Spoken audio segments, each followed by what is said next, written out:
Volcanoes are powerful natural systems that connect deep inside the Earth to the surface. Beneath the Earth's crust lies the mantle, a hot, slowly moving layer of molten rock. When rocks deep underground melt, they form magma. This magma collects in large pockets called magma chambers.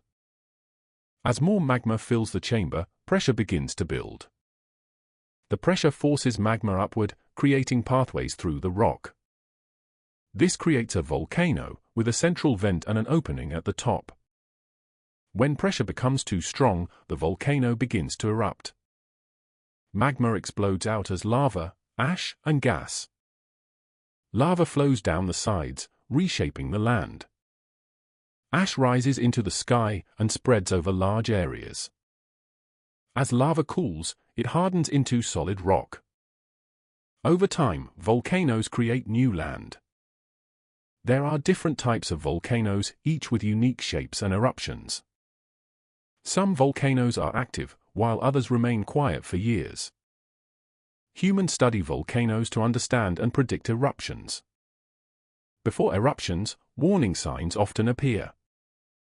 This cycle continues, shaping Earth over millions of years. Volcanoes are destructive, but also creators of new land. From deep underground pressure to powerful eruptions, this is how volcanoes work.